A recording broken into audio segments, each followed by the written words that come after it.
Climate change trillions wasted on implausible forecasts. Hey everyone, welcome back to the conversation where we cut through the noise and get straight to the heart of what's really going on with the stories that shape our world. Today, I want to walk you through something that hits at the core of trust, science, and how we build societies, the way certain assumptions about the future have been turned into unbreakable rules that cost us all dearly. We're talking about the climate narrative that's dominated headlines, budgets, and even the deepest legal frameworks for decades, and how a quiet but massive shift in the underlying data exposes it as far less solid than we've been led to believe. This isn't about denying change or temperatures or anything observable. It's about the gap between real-world evidence and the extreme projections that drove policy for years. By the end, I hope you'll see why this whole setup feels more like a tool for extraction than a path to genuine progress. Picture this for a second. Imagine pouring trillions of dollars, your money, my money, everyone's money, into policies built on forecasts that promise catastrophe on a scale that would reshape civilizations. Those forecasts justified everything from massive subsidies for intermittent energy sources to strict regulations that raised living costs and even rewrote constitutional duties. What if those forecasts, the ones that scared kids in classrooms and justified locking in long-term commitments, were based on scenarios that the very modelers themselves now call implausible? That's the teaser. We're about to unpack how the foundation cracked, and why the response has been so slow to admit it. If this episode made you rethink the gap between the headlines and the actual data, hit like, share it with someone who still trusts the old story, subscribe for more unfiltered deep dives, and drop a comment with your biggest takeaway or the question it left you with. Your voice keeps these conversations alive. Alright, here's the part that changes everything. For years, the most influential climate modeling relied on a handful of high-end scenarios, things like RCP 8.5, SSP 5-8.5, and SSP 3-7.0. These painted pictures of runaway emissions, temperatures soaring 4 or 5 degrees or more by the end of the century, submerged cities, mass extinctions, the works. They weren't fringe ideas. They were the backbone of thousands of research papers, policy documents, and public messaging. Governments and institutions worldwide treated them as the default path if we didn't act fast. They justified urgency, funding, and legal mandates because the projected damages were so catastrophic that any cost seemed worth it. Fast forward to the latest framework for the next round of global modeling, the one feeding into future assessments. Those exact extreme scenarios have been dropped from the core set. The official reason? They're now judged implausible based on real trends. Cheaper renewables, actual emission patterns, and the limits of fossil fuel reserves and policy realities.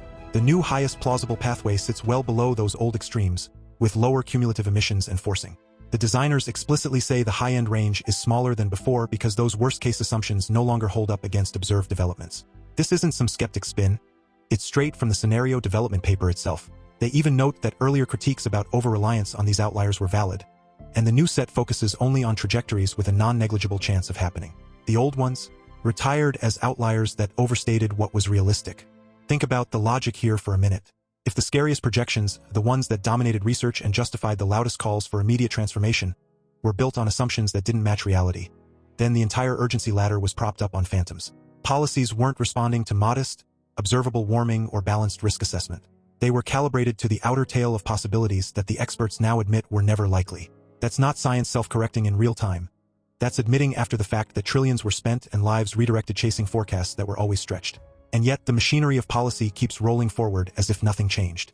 Let's zoom out to the bigger picture and the real human price tag. Global climate finance flows have hit the trillions annually when you add public and private commitments, money pulled from taxpayers, redirected from other priorities, funneled into subsidies, infrastructure overhauls, and international transfers. Much of it was justified by embedding those now discarded high-end scenarios into economic models, stress tests, and planning tools. The result? Billions upon billions locked into projects that promised to avert disaster but delivered higher energy prices, grid instability, and industrial strain in the here and now. Critics rightly call it an extraction mechanism. Wealth transferred from productive free market activity into centralized mandates that favor certain technologies while ignoring trade-offs. Instead of letting innovation compete on merit, we got top-down targets that raised costs for everyone, especially the working families who feel it in their heating bills and grocery runs. And here's where it gets even more insidious: the constitutional embodiment of these false claims. In several systems, environmental protection duties have been elevated to fundamental state objectives, sometimes with climate-specific clauses or court rulings that treat aggressive mitigation as a non-negotiable obligation toward future generations. Public bodies must now consider these targets in every planning decision. On paper, it sounds noble. In practice, it turns contested modeling into quasi-constitutional dogma. Judges and civil servants operate under a framework where questioning the urgency or the underlying assumptions risks being framed as undermining the state's core duty. Dissent in official roles gets labeled as breaking the foundational order, even if it's just pointing out that the science has moved on. This isn't about open debate anymore. It's about embedding one narrative so deeply into the legal bedrock that challenging it feels like challenging the system itself. Logic tells us this is dangerous. Constitutions should protect rights and processes, not freeze-in-place assumptions that later prove overstated. When the scenarios shift, the mandates don't automatically adjust. They keep forcing spending and restrictions as if the old phantoms were still real. Now, let's tackle the counterarguments head-on because they keep popping up, and they crumble under scrutiny. People say, but temperatures are rising and we have to do something. Fair point on the observation. No serious person denies warming or the role of emissions. But the leap from some warming to we must upend economies based on extreme scenarios is the fallacy. Those extremes were the justification for the scale of action, and they're gone. Correlation isn't causation on the scale claimed, and models have consistently overstated warming rates when tested against real data. Another one, the consensus is overwhelming. Consensus is a social phenomenon, not proof. History shows scientific majorities have been wrong before when incentives and funding aligned around a narrative. Here, the funding flowed to research that amplified risks. The scenarios that delivered the biggest headlines got the most citations. Logic demands we update when evidence changes, which it has. Then there's the emotional appeal. Think of the children and future generations. Exactly. Imagine the kids we scared unnecessarily with apocalyptic forecasts that were never plausible. Imagine the elderly who faced colder homes because energy prices spiked under policies chasing those phantoms. Real vulnerability data shows cold-related deaths still dwarf heat-related ones in many regions, and energy poverty hits the poorest hardest. Diverting resources from immediate health, clean water, and poverty reduction to symbolic gestures isn't compassion. It's trading real lives today for hypothetical ones tomorrow based on flawed inputs. Emotionally, it hits when you consider the opportunity cost. Trillions redirected could have built hospitals, improved sanitation, or funded adaptation that actually protects people regardless of exact temperature trends. Instead, we got unreliable grids, deindustrialization in places that chased net zero targets, and a chilling effect where questioning the path gets you sidelined. Under Marxist-driven central planning influences, the response has been more control, more mandates, more extraction from the free market. Authority-oriented enforcement doubles down rather than admitting the models overstated the case.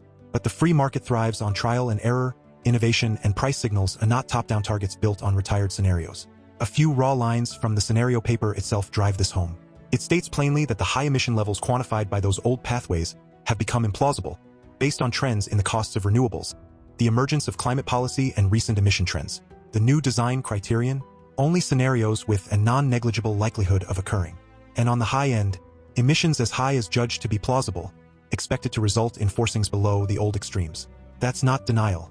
That's the modelers correcting course after years of overreach. So where does this leave us? It's time to demand better. Demand policies grounded in plausible ranges, not yesterday's outliers. Demand cost-benefit analysis that weighs real trade-offs instead of fear-driven spending. Support free market innovation, nuclear, advanced geothermal, practical adaptation, whatever actually delivers affordable, reliable energy without bankrupting families. Push back against the constitutional overreach that locks in false urgency. Teach the next generation to question assumptions, follow the data, and reject extraction disguised as salvation. Thanks for staying with me through this.